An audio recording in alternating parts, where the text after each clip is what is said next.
எங்க கடவுள் ரஜினி, தெய்வ ரஜினி, இறைவன் ரஜினி, சாமி ரஜினி, மகாத்மா கடவுள் ரஜினி. நாங்கள் வரை கூலி படத்துடைய ஆடியோ லான்ச்சுக்கு வந்திருக்கீங்க. தலைவருடைய ஸ்பீச் வந்து பயங்கரமா விட்னஸ் பண்ண போறீங்க. எப்படி இருக்கு இந்த ஒரு ஃபீல்? அதாவது எங்கள் தலைவர் வந்து ஒரு பேச்சு பேசினார்னா அது வந்து எங்களுக்கு வந்து ஒரு பாட புத்தகத்தில் வந்து நம்ம ஒரு படிக்கிற பாட புத்தகம் மாதிரி எங்கள் தலைவரோட ஒவ்வொரு வார்த்தையும் வந்து எங்கள் மனசுக்குள்ளே வந்து ஒரு ஆழமாக வந்து ஒரு பதிஞ்சுக்கிறோம் எங்களுக்கு. எங்கள் அந்த ஒரு பேச்சுக்காக தான் நாங்கள் மதுரையிலேருந்து வந்திருக்கோம். மதுரையிலேருந்து இப்போ என் தலைவருக்கு வந்து 75 வயசு.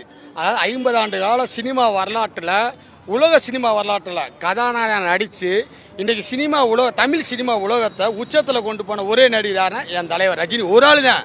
இன்றைக்கி அஜித், விஜய், மற்ற எந்த நடிகாவது முடியாது. அவங்கள விடுங்க, இந்தியாவிலே சினிமா வரலாற்றில் எவங்களாலையுமே அது முடியாது. இன்றைக்கி என் தலைவருக்கு வயசாச்சுன்றாங்க.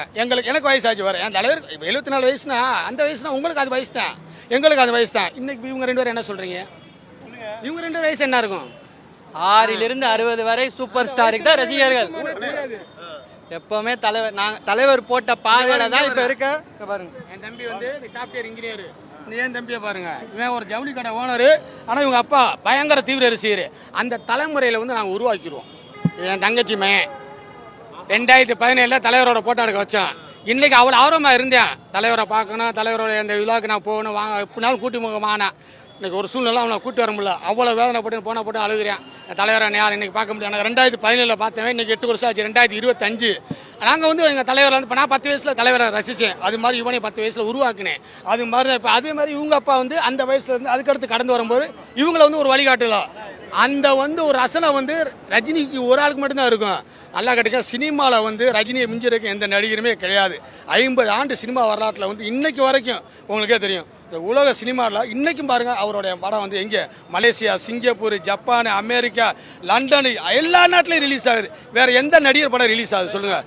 நம்பர் 1ல இருக்க எல்லாருமே அவர் என்ன பாதை போட்டு கொடுத்தாலும் அது நடந்துகிட்டு இருக்காங்க. எல்லாருமே தலைவரை வச்சு சினிமாவில் வந்தவங்க தான், தலைவர் பேரை சொல்லி வந்தவங்க தான். இன்னைக்கு வந்து நான் வந்து அடுத்த சூப்பர் ஸ்டார்னு ஒருத்தர் சொல்றாரு, அவர் அரசியலுக்கு போயிட்டாரு, இன்னொருத்தர் கார் அரசியலுக்கு போயிட்டாரு. ஆனால் இன்னைக்கு அந்த வயசுல வந்து ஒரு சினிமாவை நடிச்சு, ஆனால் அந்த வயசு நடிக்கிற பெருசுல, ஆனால் எல்லாரையும் ரசிக்கிறாங்களா, அதுதான் ரஜினி. ரஜினி என்ற 3 எழுத்து நாங்கள் உச்சரிக்கும் தெய்வீக மந்திரம். எங்க கடவுள் ரஜினி, தெய்வ ரஜினி, இறைவன் ரஜினி, சாமி ரஜினி, மகாத்மா கடவுள் ரஜினி. நாங்கள் வரை ஆண்டவர் ரஜினி.